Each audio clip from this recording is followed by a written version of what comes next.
마태복음 20장을 살펴보겠습니다.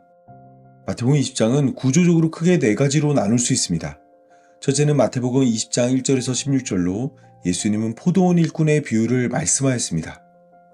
둘째는 마태복음 20장 17절에서 19절로 예수님은 앞으로의 고난을 예고하였습니다. 셋째는 마태복음 20장 20절에서 28절로 예수님은 천국에서의 큰 자가 누구인지 알려주었습니다. 넷째는 마태복음 20장 29절에서 34절로 예수님은 소경의 눈을 고쳐주었습니다. 마태복음 20장을 이해하기 위해서는 지난 시간 말씀드린 것처럼 출애굽의 경로를 염두해야 합니다. 예수님은 출애굽한 이스라엘 백성들이 요단 동편에서 요단 서편으로 이동한 것처럼 자기 백성들을 데리고 요단 동편에서 요단 서편으로 이동하였습니다. 그리고 출애굽한 이스라엘 백성들이 여리고를 지나 약속의 땅에 들어간 것처럼 예수님은 여리고를 지나 하나님 나라로 향합니다. 곧 있으면 예수님은 죽고 사흘 만에 부활하여 우리의 구주가 되실 것입니다. 이러한 배경을 가지고 마태복음 20장을 살펴보겠습니다. 예수님은 이번에도 천국은 마치라는 말로 비유를 시작하였습니다. 천국은 마치 품꾼을 얻어 포도원에 들여보내려고 이른 아침에 나간 집주인과 같다 말씀하였습니다. 이 주인은 하루의 품값을 한 데나리오로 정하여 이른 아침부터 일꾼을 불렀습니다. 제3시, 제6시, 제9시, 제11시에도 일이 없는 자를 일꾼으로 불렀습니다. 제11시에 나온 자들은 얼마나 부족한 자이길래 제11시가 되어도 일을 하지 못했을까요? 여기서 사용된 시간은 유대인들의 시간입니다. 유대인들의 시간은 로마의 시간을 사용하는 오늘의 시간보다 6시간 늦습니다. 유대인들의 시간에 6시간을 더하면 오늘의 시간이 되는 것이죠. 따라서 주인이 일꾼을 부른 시간은 9시, 12시, 15시, 17시가 됩니다. 12절을 보니 저물 때는 18시로 17시에 일한 사람은 1시간밖에 일하지 않았습니다. 일한 시간은 달랐지만 주인은 약속대로 모두에게 한 데나리온을 주었습니다. 그런데 이때 일찍부터 나와 일한 자들이 불평을 쏟아냈습니다. 일한 시간에 비례하여 더 오래 일한 사람에게 더 많은 품값을 달라 말했습니다. 제3시에 나온 사람은 제11시에 나온 사람보다 8시간을 더 일했으니 이렇게 따지는 것이 당연해 보입니다. 그런데 주인은 자신은 잘못한 것이 없다 말했습니다. 처음부터 한 데나리온을 약속했고 이것을 정상적으로 지급했으니 나중에 온 자나 일찍 온 자나 동일하게 주는 것이 주인의 뜻이라 말했습니다. 이 비유에서 먼저 온 자는 마태복음 19장 16절이 소개한 부자 청년과 같은 자들입니다. 이들은 먼저 율법을 받아 하나님을 먼저 섬겼습니다. 그에 반해 나중에 온 자들은 율법을 지키지 않은 죄인들입니다. 이들은 주인된 예수님의 부름으로 하나님을 섬기는 교회가 되었습니다. 부자 청년처럼 하나님을 먼저 섬긴 자들은 이 상황을 받아들일 수 없었습니다. 율법을 지키지 않은 죄인들을 쫓아내든지 아니면 하나님을 먼저 섬긴 자들에게 더 나은 보상을 해줘야 한다 생각했습니다. 장가절로 나뉘어 잘 보이지 않지만 마태복음은 의도적으로 이 비유 앞뒤에 똑같은 말을 배치했습니다. 그것은 먼저 된 자가 나중되고 나중된 자가 먼저 된다는 것입니다. 예수님은 먼저 온 자와 나중 온 자의 순서가 바뀔 것이라 말했습니다. 그 이유는 은혜 때문입니다. 주인된 하나님은 은혜의 하나님으로 일찍 온 자나 늦게 온 자나 약속대로 동일한 것을 허락하십니다. 늦게 나올수록 은혜의 하나님을 더 많이 경험하는 것이죠. 하지만 먼저 나온 자들은 은혜의 하나님을 몰랐습니다. 율법처럼 자루된 듯한 계산으로 자신이 일한 값을 평가받길 원했습니다. 이런 자들은 그들의 바램대로 은혜 없는 하나님의 심판을 받습니다. 이미 우리의 머리털까지 세심받으신 하나님 앞에 낱낱이 그들의 죄가 드러나게 되는 것입니다. 때문에 은혜를 모르는 먼저 온 자는 나중되고 큰 은혜를 입은 나중 온 자는 먼저가 됩니다. 로마서 5장 20절의 말씀처럼 죄가 더한 곳에 은혜가 넘쳐 나중된 자를 먼저 된 자로 인도합니다. 제11시가 되어도 불러주는 이가 없던 우리를 은혜의 하나님이 불러준 것처럼 말이죠. 우리말 성경을 살펴보면 마태복음에는 비로소라는 단어가 2번 등장합니다. 첫째는 마태복음 4장 17절로 이때로부터 예수님은 비로소 전파하여 이르되 회개하라 천국이 가까이 왔다 말씀하였습니다.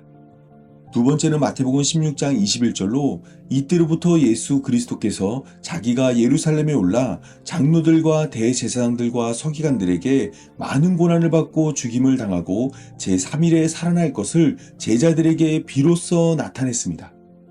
그 전까지는 고난과 죽음과 그리고 부활에 대해 말하지 않다가 마태복음 16장 21절이 돼서야 비로소 고난과 죽음 그리고 부활에 대한 가르침을 시작한 것이죠.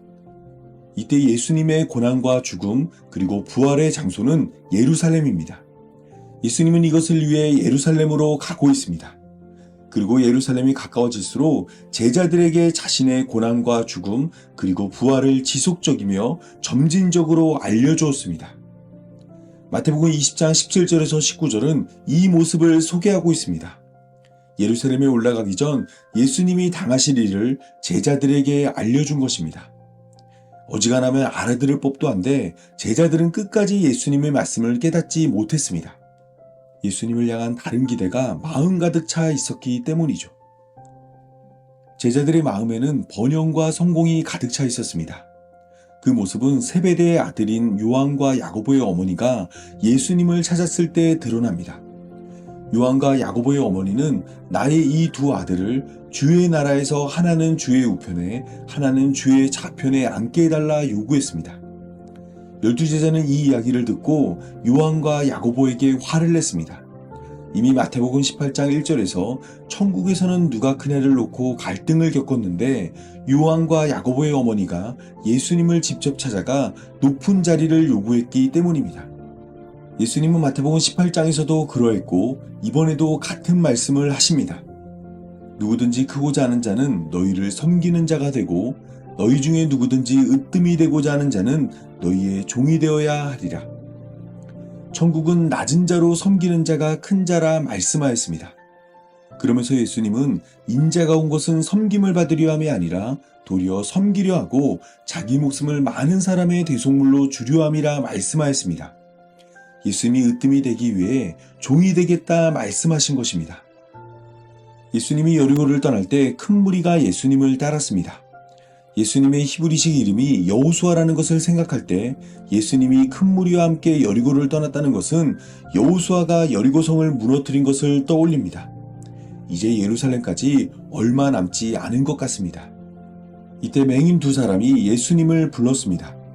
주여 우리를 불쌍히 여기소서 다윗의 자손이여. 여기서 불쌍히 여기소서라는 표현은 헬라어로 은혜를 베푸소서입니다. 두 맹인은 포도원 주인이 나중된 자에게 베푼 은혜를 예수님께 구했습니다.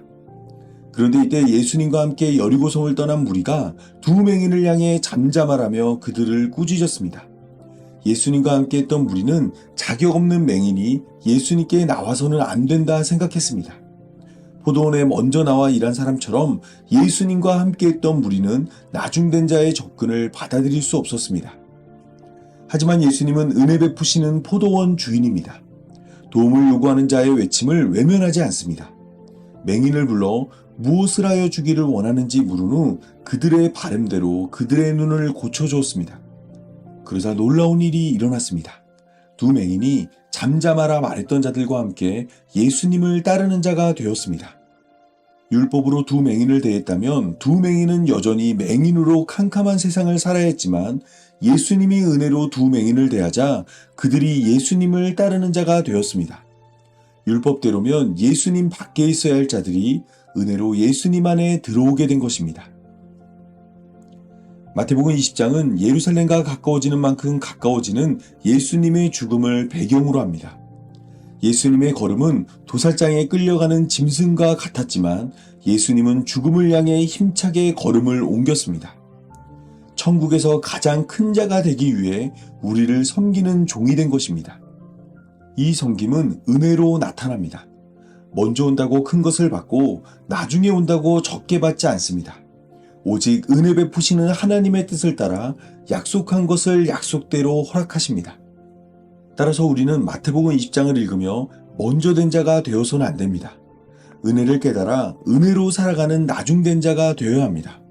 우리가 나중된 자가 되었을 때 예수님을 높여주신 하나님이 우리를 높여주실 것입니다. 이날을 기대하며 마태복음 20장을 읽어보겠습니다. 자, 이제 시작하겠습니다.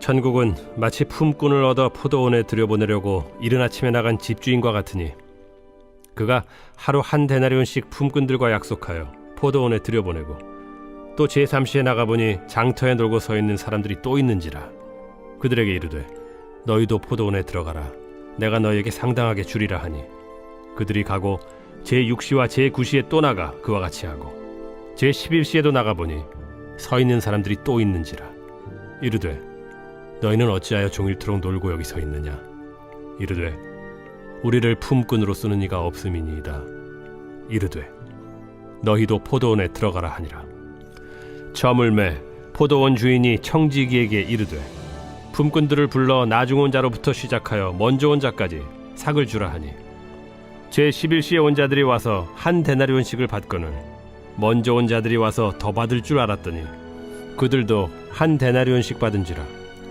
받은 후 집주인을 원망하여 이르되 나중 온 이 사람들은 1시간밖에 일하지 아니하였거늘 그들을 종일 수고하며 더위를 견딘 우리와 같게 하였나이다. 주인이 그 중에 한 사람에게 대답하여 이르되 친구여 내가 네게 잘못한 것이 없노라. 네가 나와 한 데나리온의 약속을 하지 아니하였느냐. 네 것이나 가지고 가라. 나중 온 이 사람에게 너와 같이 주는 것이 내 뜻이니라. 내 것을 가지고 내 뜻대로 할 것이 아니냐. 내가 선함으로 네가 악하게 보느냐. 이와 같이 나중된 자로서 먼저 되고 먼저 된 자로서 나중되리라. 예수께서 예루살렘으로 올라가려 하실 때 12 제자를 따로 들이시고 길에서 이르시되 보라, 우리가 예루살렘으로 올라가노니 인자가 대제사장들과 서기관들에게 넘겨지매 그들이 죽이기로 결의하고 이방인들에게 넘겨주어 그를 조롱하며 채찍질하며 십자가에 못 박게 할 것이나 제3일에 살아나리라. 그때 세베대의 아들의 어머니가 그 아들들 데리고 예수께 와서 절하며 무엇을 구하니 예수께서 이르시되 무엇을 원하느냐. 나의 이 두 아들을 주의 나라에서 하나는 주의 우편에 하나는 주의 좌편에 앉게 명하소서. 너희는 너희가 구하는 것을 알지 못하는도다. 내가 마시려는 잔을 너희가 마실 수 있느냐. 할 수 있나이다. 너희가 과연 내 잔을 마시려니와 내 좌우편에 앉는 것은 내가 주는 것이 아니라 내 아버지께서 누구를 위하여 예비하셨든지 그들이 얻을 것이니라. 10 제자가 듣고 그 두 형제에 대하여 분이 여기거늘 예수께서 제자들을 불러다가 이르시되 이방인의 집권자들이 그들을 임의로 주관하고 그 고관들이 그들에게 권세를 부리는 줄을 너희가 알거니와 너희 중에는 그렇지 않아야 하나니 너희 중에 누구든지 크고자 하는 자는 너희를 섬기는 자가 되고 너희 중에 누구든지 으뜸이 되고자 하는 자는 너희의 종이 되어야 하리라. 인자가 온 것은 섬김을 받으려 함이 아니라 도리어 섬기려 하고 자기 목숨을 많은 사람의 대속물로 주려 함이니라. 그들이 여리고에서 떠나갈 때 큰 무리가 예수를 따르더라. 맹인 2 사람이 길가에 앉았다가 예수께서 지나가신 다음을 듣고 소리질러 이르되 주여, 우리를 불쌍히 여기소서. 다윗의 자손이여. 무리가 꾸짖어 잠잠하라 하되 더욱 소리질러 이르되 주여, 우리를 불쌍히 여기소서. 다윗의 자손이여. 예수께서 머물러 서서 그들을 불러 이르시되 너희에게 무엇을 하여 주기를 원하느냐. 주여, 우리의 눈뜨기를 원하나이다. 예수께서 불쌍히 여기사 그들의 눈을 만지시니 곧 보게 되어 그들이 예수를 따르니라.